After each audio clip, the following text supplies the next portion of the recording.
ഇന്ന് നാം നിൽക്കുന്നത് ഒല്ലൂർ നിയോജക മണ്ഡലത്തിലാണ്. ഇവിടെ 3 സ്ഥാനാർത്ഥികളാണ് മത്സരത്തിനായിട്ട് ഒരുങ്ങി നിൽക്കുന്നത്.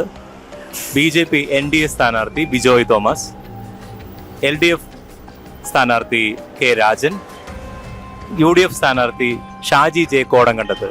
ഈ 3 സ്ഥാനാർത്ഥികളും ഒപ്പത്തിനൊപ്പം മത്സരത്തോട് ഇവിടെ നിൽക്കുമ്പോൾ നമുക്ക് ഇവിടെയുള്ള ആളുകളോട് തന്നെ ചോദിക്കാം, ഇവിടെ ആര് ജയിക്കും, ഒല്ലൂർ നിയോജക മണ്ഡലം ആരോട് കൂടെ നിൽക്കും എന്നുള്ളത് നമുക്ക് ഒരു ചെറിയൊരു അന്വേഷണം നടത്താം.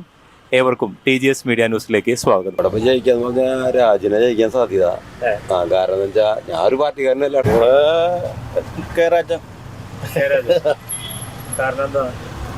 ഇവിടെ ഒല്ലൂര് ഇപ്പൊ വികസനങ്ങളൊക്കെ ഇപ്പൊ ആള് റെഡിയാക്കിയിട്ടുണ്ട്. പിന്നെ മൊത്തം 10,000-2,000 കോടിയുടെ വികസനം ഒല്ലൂര് മണ്ഡലം നടത്തിയിട്ടുണ്ട് ആള്.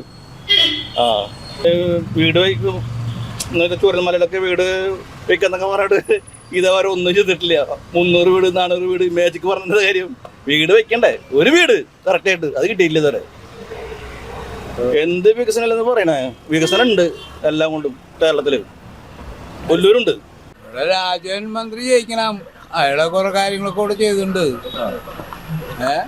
അങ്ങനെ എന്റെ കാഴ്ചപ്പാടില് പാലിക്കര ടോളിന്റെ പരിപാടിയല്ലേ, അതൊക്കെ ആ കാര്യം നല്ലത് തന്നെ. ആളങ്ങനെ രംഗത്ത് വരട്ടെ.